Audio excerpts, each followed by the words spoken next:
जय हिंदू राष्ट्र। खबर तो 3-4 दिन पुरानी है, मगर उसकी गूंज बहुत देर तक चलने वाली है। शुरू करने से पहले आपसे विनती कि YouTube चैनल तोफैल चतुर्वेदी को सब्सक्राइब करें, बेल आइकन दबाएं और सहयोग करना चाहें तो इसका विवरण इस खाते के साथ है। अब विषय पर आता हूं कि मुनव्वर राना जो मेरे सीनियर हैं और मुझसे बड़े हैं, मुझे अदब भी फर्ज है, मगर सम्मान अदब ये सब राष्ट्र से, राष्ट्रवाद से उस कसौटी पे कसेंगे तो कुछ महत्व नहीं रहता। मुनव्वर राना ने कहा है कि योगी जी अगर दोबारा आ जाएंगे, मुख्यमंत्री बनेंगे, तो वो पलायन कर जाएंगे। निश्चित बात है, पलायन ही तो कारण था जिसके कारण पूर्वज मुसलमान हुए थे। वीर होते तो लड़ते और आज भी हिंदू बचे होते। मुनव्वर मुशायरे के मंचों के बहुत जाने माने शायर हैं। राहत और मुनव्वर ये दोनों ऐसे शायर हैं।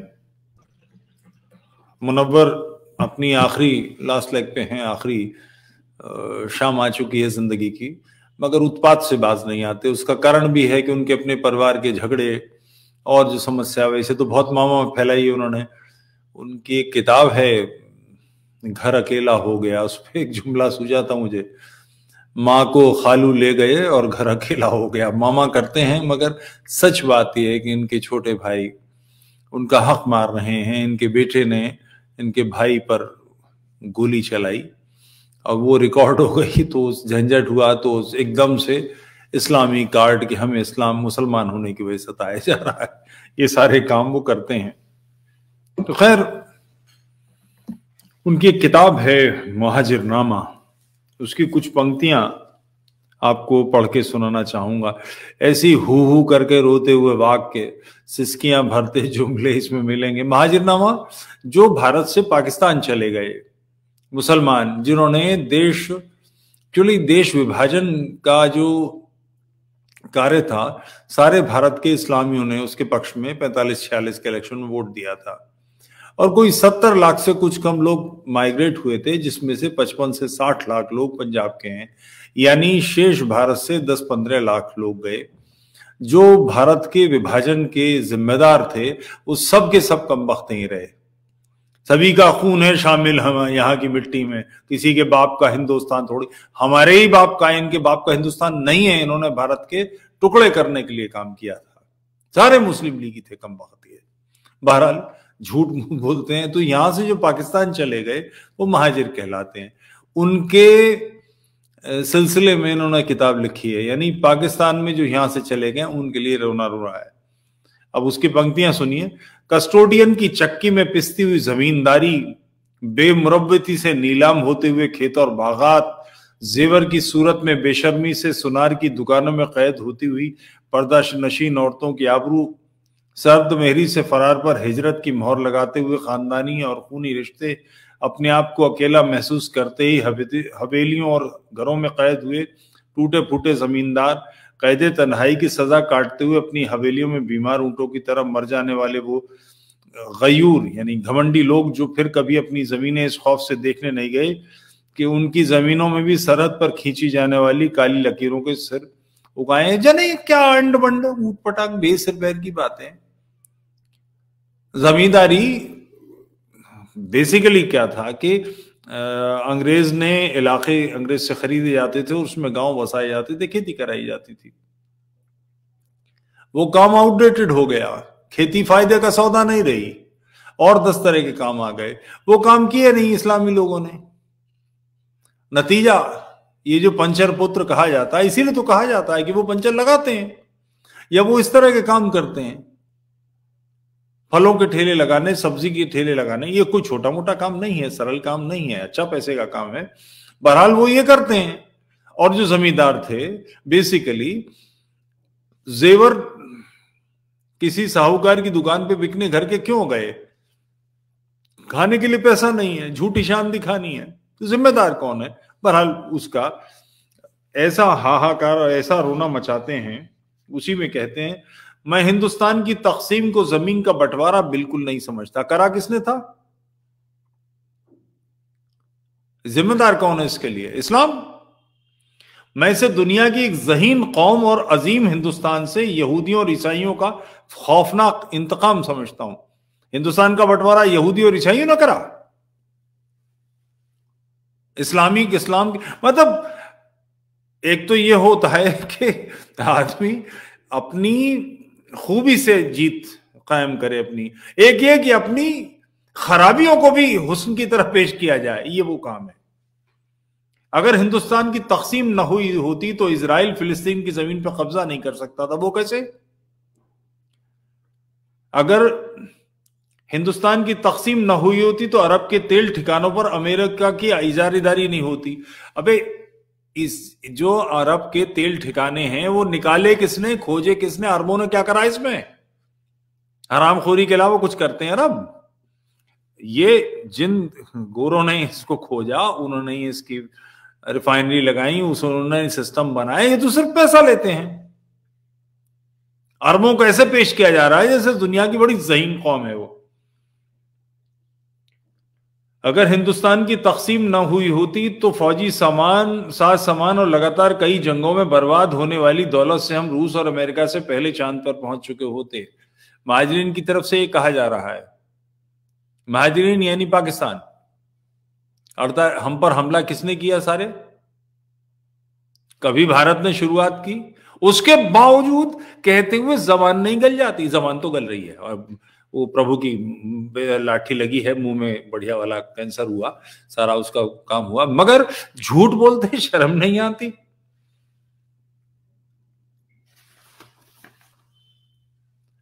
फरमाते हैं कि अगर गौर किया जाए तो दुनिया का पहला दहशतगर्द इंसान वही रहा होगा जिसने खेत, जमीन या मजहब इंसानियत के बीच में लकीर खींची होगी। यह कुफ्र और ईमान की लड़ाई वाले की तरफ इशारा कर रहे हैं क्या? तो सच बोल रहे हैं आप।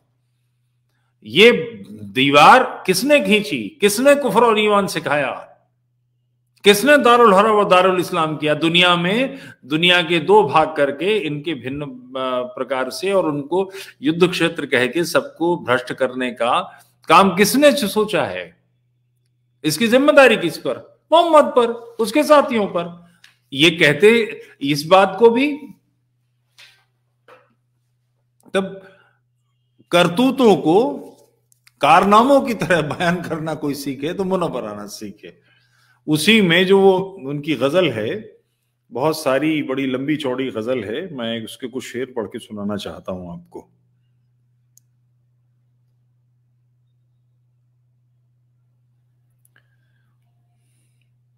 मेरे एक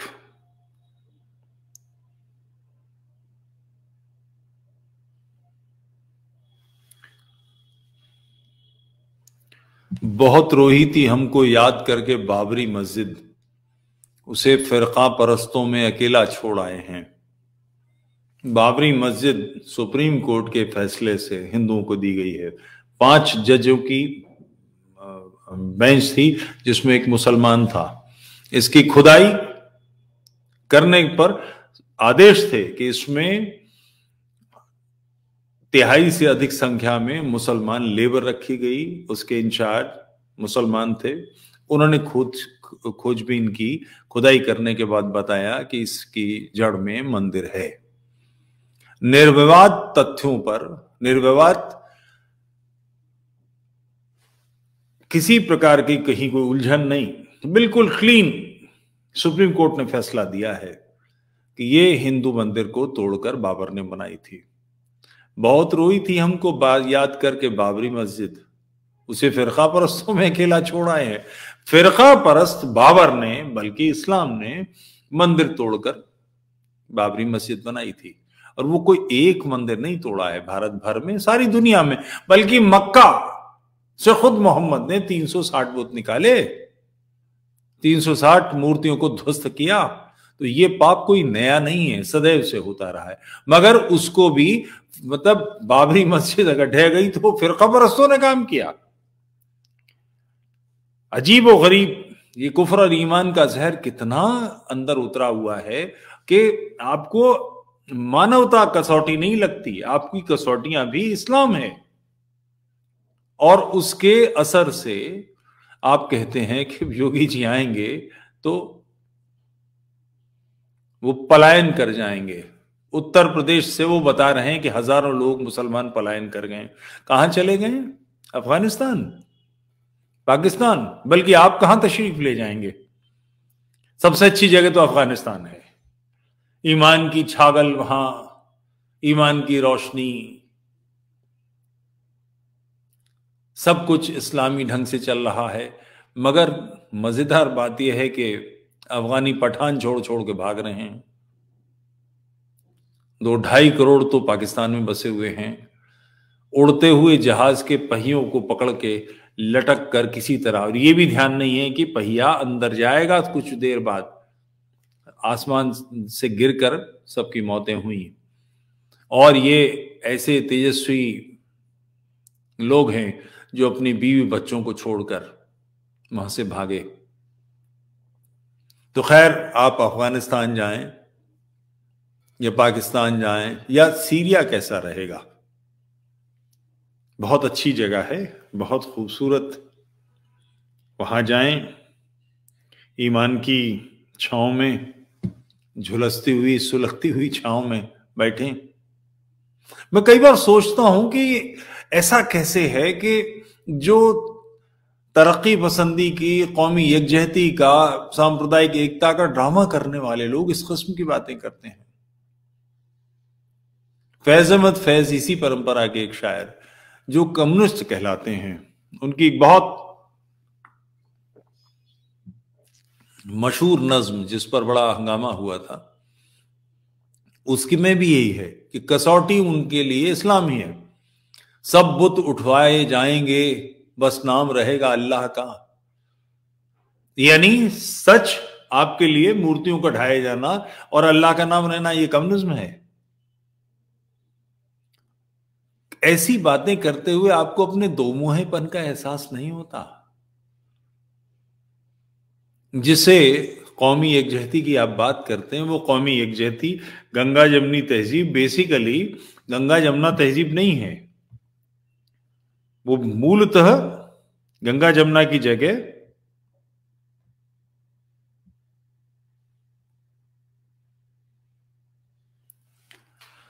दजला और गंगा की, या फरात और गंगा की सभ्यता है, और उसमें भी फरात को गंगा पर हावी करना है। क्योंकि कसौटी आपकी यही है कि जो ईमान का पक्ष है वो सही है, बकिया सारी खराबी है। फसाद फिल अर्ज, जो ये मुल्ला पार्टी कहती है कि पृथ्वी पर फसाद क्या है, पृथ्वी पर पाप क्या है, पृथ्वी पर अनुचित क्या है, जितने भी गैर मुस्लिम हैं, काफिर हैं, मुशरिक हैं, मुल्हिद हैं, मुर्तद हैं, मुनकिर हैं, ये सारे के सारे पापी हैं। मुसलमान सही लोग हैं, बाकी सारे लोगों को कत्ल कर दिया जाना चाहिए, वाजिबुल कत्ल है। ये सोच क्या मजेदार है। मैं इस पे अपने शागिर्द, जो जाहिर है आपके छोटे होंगे, उनका एक शेर सुनाना चाहता हूं। इसी जमीन में बहुत रोई थी हमको याद करके बाबरी मस्जिद, उसे फिरका परस्तों में अकेला छोड़ा। बड़ी लंबी गजल है, चूल्हा छोड़ाए हैं, भटिंडा छोड़ाए हैं, और जनाजा छोड़ाए हैं, और जाने क्या क्या छोड़ाए हैं। उसमें एक शेर इरशाद खान सिकंदर का, ये है हिंदुस्तानियत। कभी मुमकिन है इससे ही वफा का पाठ तू पढ़ ले, कभी मुमकिन है उससे ही वफा का पाठ तू पढ़ ले, तेरी दहलीज पर हम अपना कुत्ता छोड़ आए हैं। वफादारी कहीं जरा सी, मगर ये तो ईमान के खिलाफ है, ईमान की छागल के तो गड़बड़ है। उससे बहुत सारे इस तरह की चिंतन के परिणाम क्या होते हैं, मुझे बताने की जरूरत नहीं है, आप खुद समझ सकते हैं। सीनियर हैं आप, पुराने आदमी, आपसे कई बार बहसें भी हुई हैं मेरी कि किसी भी तरह राष्ट्रवाद के खिलाफ आप कैसे जा सकते हैं। आप जाते भी हैं तो कम से कम बुनियादी शर्त ह्यूमैनिटी है ना, मानवता। हम सब बराबर हैं। आप में से, हम में से किसी के, मैं बादशाह हूं आप गुलाम हैं, या आप बादशाह हैं मैं गुलाम हूं, तो मेरे अधिकार या आपके अधिकार गुलाम होने की वजह से कम नहीं हो जाते। ये एक संजीदा मामला है। अगर कसौटी ये होगी तो फिर जिन किताबों को कसौटी मानकर आप बात करेंगे, उसमें तो बीवी का पीटना भी जायज है, उसमें हलाला भी है। हलाल आप जानते होंगे, नहीं है जानते तो मैं बता देता हूं। 3 तलाक अगर हो जाए किसी वजह से, शराब पी के शौहर को गुस्सा आ गया या किसी और वजह से उसने बीवी से तलाक तलाक तलाक 3 कह दिया, वो तो कोर्ट ने भारत की इसको रद्द कर दिया है, फिर भी लोग दे रहे हैं, और वो वापस शादी करना चाहता है। बल्कि मेरे सामने का वाकया, मेरे एक दोस्त शायर थे, अनवर मेरठी, मर गए। उन्होंने अपनी बीवी को तलाक दे दिया। उनका साला यहाँ दिल्ली में ही एक किसी दुकान में काम करता था, वो मेरे पास ही ठहरे थे, मुझे लेकर उसके घर पर, उसकी दुकान पे गए। उसने सीधे पूछा कि आपने तलाक दी कि नहीं? तो अनवर बोले तलाक तो मैंने दी, अब तुम्हारी मर्जी, अपनी बहन को रखना चाहते हो मेरे यहाँ, ले जाना चाहते हो, क्योंकि तलाक दी तो इस्लाम के हिसाब से हलाला होगा, यानी वो औरत अब इन पर, इनकी बीवी नहीं रही। तो अगर ये वापस उससे निकाह करना चाहते हैं तो किसी और के साथ पहले उसकी शादी हो, एक रात वो किसी और के साथ रहे, सेक्सुअल रिलेशन बने, ये शर्त है, सिर्फ निकाह नहीं, सेक्सुअल रिलेशन बनने चाहिए। और उसके बाद वो तलाक देगा, 1 रात या 10 रात या 15 रात, जैसे उसका मन हो तलाक देगा, तो उसके बाद फिर इनसे निकाह हो सकता है। एक बड़ा एक झंझट खड़ा हो गया। एक मेरी जानकारी में और एक किस्सा है। एक 76 साल की महिला हैं, उनके 82 साल के पति ने, जिनके पोते पोतियां सब हैं, और उन्होंने गुस्से में आके तलाक दे दी। अब वो क्या करे, वो औरत जाए कहां, और उसका हलाला कौन करेगा? 76 साल की महिला के साथ हलाला कौन करेगा? मगर यही इस्लामी है, नीति है। तो ऐसी बेतुकी बातें, ऐसी बेचा बातें, इस मूल कसौटी के बारे में विचार कीजिए। जो गलत और सही की आपकी नजर है, दीन की, मजहबी नजर, इस नजर के बारे में विचार कीजिए, बजाय इसके कि मजहब के खिड़की से आसमान देखें। इस मजहब की खिड़की को देखें कि इसमें शीशे बहुत काले लगे हैं, बाहर अंधेरा नहीं है, मगर आपको इसमें जो खिड़की में शीशे लगे हैं मजहब की, इसकी वजह से गड़बड़ हो रही है, इसका ध्यान कीजिए। वैसे मैं बड़ा खुश होऊंगा कि आप अफगानिस्तान जाएंगे या पाकिस्तान जाएंगे, जाके रही आपको अंदाजा तो लगे इसका कि है क्या। सीरिया चले जाएं, यमन चले जाएं, जहां जहां इस्लामी मुल्क हैं वहां कहीं जाएं, जल्दी कीजिए, टिकट ले लीजिएगा, क्योंकि अब 10 तारीख ही है, बहुत दिन नहीं है, आएगा तो योगी, ये तो पक्का है। जय हिंद राष्ट्र।